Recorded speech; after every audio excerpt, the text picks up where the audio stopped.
제가 저 어디야 포럼을 진행을 하면서 계속 많은 얘기들을 하고 있는 게 이 마음에 관련되어 있는 부분을 많이 하고 있습니다. 특히 제가 지금 진행하고 있는 이 심리 포럼은 말은 심리에 대한 포럼이에요. 그런데 이 포럼을 진행을 하는 이유 중에 하나는 뭐냐면 이 마음이 심리에서 작용되고 있는 요 마음의 원리를 가지고서 요 심리를 해석하는, 그래서 마음 이론에 관련되어 있는 걸 가지고 심리를 해석하는 하나의 일종의 우리가 응용을 하는 그런 과정이다 라고 생각을 하시면 될 것 같아요. 기존에 그냥 이 심리를 가지고서 이야기하는 그런 파트하고는 좀 많이 틀립니다. 그러다 보니까 우리가 특정한 사회 현상이 됐든 아니면은 특정한 사실이 됐든 요 관련되는 것이 마음에 어떻게 작용돼서 심리에 이렇게 나타나는지를 해석을 해드립니다. 그러다 보니까 이게 유튜브에 공개가 되게 되면 관점을 바라보는 사람들이 조금씩 생겨납니다. 어떻게 보냐면 심리의 관점에서 바라보면 말이 안 되는 얘기예요. 그런데 어떤 사람은 이 현상과 사실의 관점에서 바라보는 사람이 있어요. 여기 있는 사람들은 심리 옹호를 하려고 들게 되고요. 이 사실에 관련되는 걸 마음으로 심리로 이렇게 해석을 해내게 되면 비판을 합니다. 그래서 비판하는 사람들의 공통점이 뭐냐면 사실을 가지고 얘기를 해요. 그런 사실만 있는 게 아니라 이런 사실도 있고 이런 사실도 있고 이 사실에 관련된 걸 굉장히 그것도 모르면서 왜 이런 식으로 얘기하냐 이렇게 비판을 하는 사람들이 바로 뭐의 관점에서 현상과 사실의 관점에서 해석을 하기 때문에 그렇습니다. 당연합니다. 그런데 저는 이 특정한 현상과 사실에 대한 것을 마음이 작용하는 원리에 의해서 심리로 해석을, 왜 마음과 심리가 작용을 하기 때문에 그렇습니다. 그런데 여기는 비판을 많이 합니다. 그런데 요 심리에 관련되는 관점에서 바라보는 분들인 경우에는 대체적으로 뭐를 하냐면 알지도 못하는 게, 예를 들어서 제가 능력이 없는 걸로 비판을 합니다. 여기는 능력이 없는 걸로 비판하고 여기는 다양하다, 이것만 존재하는 게 아니라 굉장히 많은 사실들이 존재한다 그래서 요 관점에서 비판을 합니다. 그걸 겸허하게 받아들입니다. 그래서 사실적 관점에서 비판하는 것과 심리의 관점에서 능력이 부족하다라고 비판하는 것을 들으면서 행복합니다. 왜? 요거의 관점에서 바라보는 사람이 없기 때문에 새로운 게 맞구나라고 생각을 하고 있는 겁니다. 저는 비판을 겸허하게 보니까 이 사람들이 비판하는 게 당연한 거예요. 이쪽 관점에서 바라보면 이렇게 비판을 해야 되고 이 심리의 관점에서 바라보면은 능력이 없는 놈으로 보이는 게 당연한 거예요. 맞아요. 저는 심리에 대한 능력은 없습니다. 그런데 제가 심리학에 묻고 싶은 게 있어요. 뭐를 묻고 싶냐 그러면 한번 보죠 뭐. 우리는 인간은 분명히 몸과 마음을 근거로 해서 이거는 누구나 다 부인하지 않습니다. 인간은 누구나 다 몸과 마음으로 구성되어 있는 건 당연한 거예요. 왜? 감정은 어디서 느낍니까? 몸에서 느낍니까? 감정은 마음에서 느낀다는 걸 누구나 다 압니다. 생각은 몸에서 하는 겁니까? 마음이 하는 겁니까? 누구나 다 압니다. 결국은 마음에서 작용하는 거거든요. 자, 그러다 보니까 이 마음이 굉장히 중요한 건 누구나 다 알고 있습니다. 자, 문제는 이 몸을 통해서 마음으로 뭔가 외부에 관련되어 있는 정보들을 받아들이는 역할을 하는 게 우리는 인식이라고 하고, 내가 마음과 몸의 어느 특정한 위치인지는 잘 모르겠지만 신체의 특정한 위치에 마음이 작용했던, 내가 느꼈던 또는 내가 생각했던 거를 저장을 한다든가 또 저장되어 있는 거를 다시 끌고 와서 내가 다시 생각을 한다든가 느낀다든가 하는 이런 일련의 과정을 가져가고 있는 이 기억이 존재합니다. 어디에 존재하는지는 저는 별로 그렇게 중요하게 생각을 하지 않습니다. 메커니즘을 얘기하는 거예요.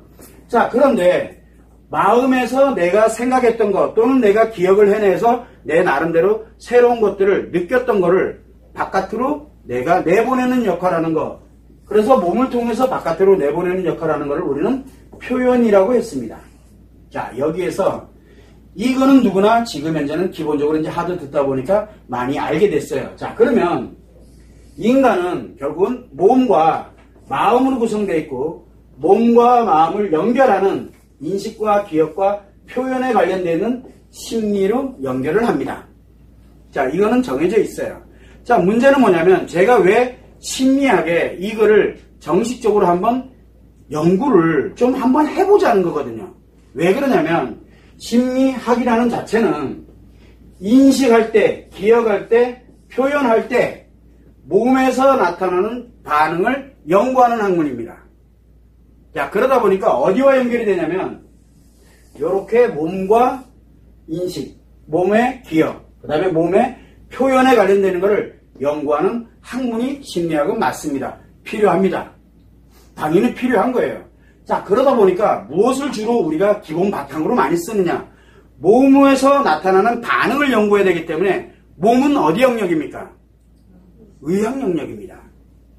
이 신체는 의학과 생리학이라든가 이런 식으로 몸의 신체에서 가지고 가고 있는 기본 베이스를 알아야지만 뭐를 할 수 있어요. 반응이 왜 그렇게 나타나는지에 대해서 심리에서 어떻게 반응이 나타나는지를 알 수가 있게 되거든요. 그러다 보니까 뭐 신경이 어떻고 뭐가 어떻고 하는 이런 여러 가지 호르몬이 어떻고 이런 여러 가지 사안들에 대한 것들을 결국은 의학 영역에서 기초에다 두고서 연구를 할 수밖에 없어요. 왜? 몸의 반응을 연구해야 되니까. 자, 두 번째는 뭐냐면 이 기억에 관련되어 있는 부분은 어디에 있습니까? 우리는 주로 어디에 있다고 지금 확신을 갖고 있죠?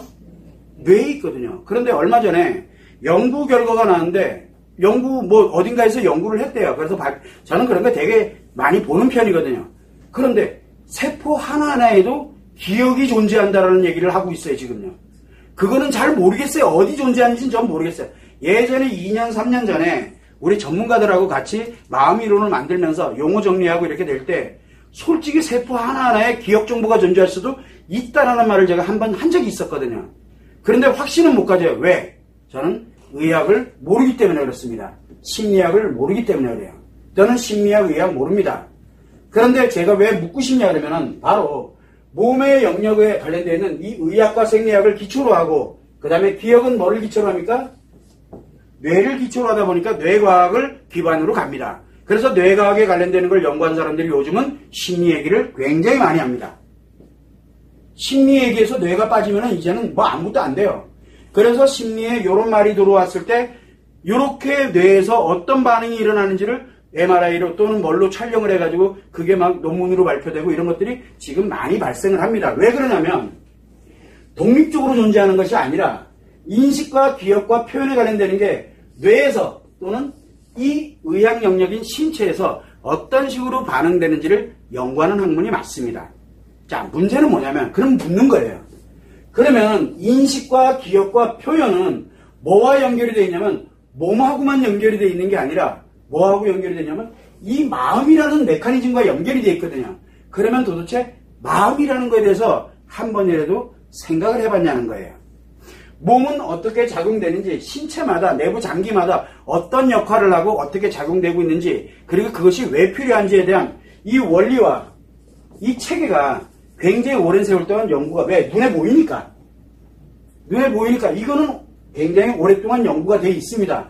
뇌과학도 지금 많이 연구를 지금 하고 있고요. 문제는 뭐냐면 이 마음이 작용되고 있는 왜 원리는 알려고 들지 않냐라는 거예요. 이 심리학이 잘못됐다는 뜻이 아닙니다. 의학은 의학의 영역으로서 그 다음에 심리학은 심리학의 영역으로서 필요합니다. 자, 그러면은 이 마음이 작용되고 있는 원리를 알고 있냐라고 한번 물어보고 싶은 거예요. 그러면은 심리학은 지금 현재 어느 위치에 가 있냐면 결국은 의학에 종속되어 있는 위치에 가 있는 겁니다. 의학을 기초에다 두고 가고 있거든요. 그러니까 정신의학 영역에서는 심리학이 별 볼 일 없는 학문인 거예요. 별 볼 일 없는 거예요, 결국은. 그러면은 우리가 정확하게 심리를 만약에 정말 학문적으로 연구를 해야 된다라고 하게 되면은 뭐와 연결이 되냐니까? 당연히 몸과 뇌와 여기 연구하는 건 당연히 해야 돼요. 근데 이것이 마음에서 어떤 작용의 원리와 함께 매칭이 되면서 그렇게 인식이 되고 그렇게 매칭이 되면서 그렇게 기억이 되고 그렇게 매칭이 되면서 어떻게 표현이 돼 나가는지를 그걸 한 번쯤은 생각을 해봐야 되는데 이 영역은 뭐라고 합니까? 이 영역은 사이비 영역입니다. 이제는 이거 사이비 취급하면 안 되는 세상이 돼버렸어요. 이미 그렇게 만들어지고 있고요. 왜? 이거 가지고는 한계점이 존재한다는 걸 본인들 스스로들이 알거든요. 왜 그러냐? 몸이 아프면은 뭘로 치료합니까? 몸이 아프면 몸이 아프면 이 몸에 관련되는 원리와 체계를 가지고서 치료를 합니다. 그래서 너무 업돼 있으면 다운시키고 너무 다운돼 있으면 좀 업시키고 약물이라든가 수술 방법이라든가 신경치료 방법이라든가 이런 여러 가지를 통해 가지고 업이 너무 오랫동안 돼 있으면 조금 다운을 시키고 그 다음에 너무 다운이 돼 있으면 조금 업을 시키고 그런 역할 누구나 다 합니다. 요즘은 다 하고 있잖아요. 그래서 몸에 문제가 생기면 이 원리와 체계에 의해서 치료를 합니다. 여기는 치료를 합니다. 자, 문제는 뭐냐면 인식과 기억과 표현에 문제가 생기면 이제 어떻게 할래? 어떻게 할래? 그래서 인식장애, 우리가 얘기하면 공황장애와 같은 불안장애, 강박장애와 같은 이런 인식장애가 발생을 하거나 또는 감정기억장애가 발생을 하거나 또는 표현장애가 발생을 해서 성격장애, 우리 성격장애라든가 분노조절장애라든가 또는 중독증이라든가 이런 여러 가지들이 결국은 다 표현장애거든요. 이 표현장애에 관련된 이런 장애, 즉 문제가 발생을 하게 됐을 때에는 과연 뭘로 치료할래? 라고 하니까 치료법을 못 찾는 거예요. 왜 못 찾습니까? 여기에 몸에 여기를 다운시키니까 인식, 기억, 표현도 함께 다운이 됩니다. 자, 몸에 예를 들어서 여기가 다운이 돼 여기를 너무 문제가 생겼다 그러면 다운시키면 되거든요. 그럼 활동량이 줄어드니까 인식이 줄어들게 만들고 기억되는 게 줄어들게 만들고 그러다 보고 표현하는 게 줄어들게 만드는 거 몸을 다운시킴으로써 요게 된다. 이거 어디 영역입니까? 몸을 건드리고 있잖아요. 의학 영역입니다. 그럼 심리학에서 뭐 할래? 그래서 요즘 이제 많이 강화하는 게 뭘로 가냐면 인식에 문제가 생겼다. 그러면은 인식에 문제 생겼으니까 요 사람들한테 뭐를 넣어서 뭐를 기억을 해서 요 놈을 가지고 요거를 어떻게든 이성적으로 통제를 해서 인식에서 벗어날 수 있도록 방법을 즉 뭐를 심리에 문제가 생겨서 회복력이 없는 그런 심리 장애가 발생을 했는데 뭘로? 심리를 가지고서 다른 심리를 가지고 심리를 또 회복을 시키려고 드는 거예요. 그러다 보니까 여기가 과도해지기 시작을 합니다. 과도해지니까 또 어떻게 돼요? 여기가 또 장애를 나. 그래서 이 하나의 장애를 치료하려고 들어보니 여기가 또 장애가 발생하고 이 두 개를 치료하려고 들다 보니 하나 남아있던 이거를 더 강화를 시키게 되다 보니까 세 개가 다 문제가 생겨버리는 겁니다. 그래서 대표적인 게 우울증 치료하려고, 우울증 아시죠? 우울증을 치료하려고 상담을 했더니 조증이 발생을 해버렸네? 즉 중독증으로 돌려버린 거예요. 표현장애로 돌려보니까 감정기억장애가 괜찮은 것처럼 느껴져요. 왜? 살만해지거든. 그래서 위험한 게 뭐라 그랬어요? 우리가 무기력해지고 그 다음에 우울하고 답답하고 힘들고 아무것도 활동도 잘 못하고 있던 사람을 주변 사람들이 어떻게 됐든 데리고 가서 상담을 하고 그랬더니 네 취미생활도 해봐라. 너에 관련되는 너의 자신을 한번 찾아봐라. 뭐 해서 여러 가지를 하다 보니까 너무 좋은 거예요. 막 거기에 막 취미생활에 뭐에 막 빠져들어갑니다. 그러면 어떻게 되겠어요? 우울함은 사라졌잖아요. 그런데 치료가 된 상태가 아니라 잠재되어 버린 거예요. 하나를 더 고장을 일으켜버림으로써 여기를 집중하게 만들어버린 거예요. 그러니까 여기는 가동을 안 하는데 그대로 있는데 여기가 집중이 됩니다. 그러다가 조금 있다가 문제가 발생을 해서 내가 집중하고 막 노력하던 게 내 뜻대로 되는 게 세상에 어디 있어요. 가다가 문제가 조금 발생되니까 어떻게 돼요? 이내 어디로 돌아갑니까? 다시 우울증으로 들어가 버리는 거예요. 치료가 되지 않은 상태니까. 그래서 심리가 다시 우울증으로 들어갑니다. 우울증으로 들어가니까 예전보다 더 아픈 거예요. 더 힘든 거야. 그러면 그 다음에 거기서 또 벗어나올 수 있는 방법은 일정 기간 또 가다 보니까 그래서 다시 또 노력하고 뭔가를 해서 특정한 계기를 만들어서 거기에 또 확 몰입돼 들어가니까 예전보다 더 몰입을 해요. 그렇게 들어가니까 다시 또 조증으로 들어가고 우울증 같다 조증 같다. 자, 무슨 얘기냐면 심리를 가지고서 심리치료 들어가니까 문제가 생겼다는 얘기예요. 그래서 제가 묻는 겁니다. 그러면 도대체 심리학이라는 게 이 연구되는 건 틀린 게 아니에요. 근데 왜 하냐는 거예요. 왜? 인간에게 유익하고 이로움에 관련돼서 행복에 관련된 게서 필요한 학문인데 건강을 유지하게 됨으로써 오래 살도록 만들고 또는 아프고 어려운 신체적인 아프고 어려운 것들 이런 문제들을 해결하는 쪽의 의학은 당연하게 해야 됩니다. 그럼 우리가 인간이 느낄 때 아프고 어렵고 스트레스 받고 힘들고 하는 것들을 회복시킬 때 그러면 심리학의 그 영역을 해야 되거든요.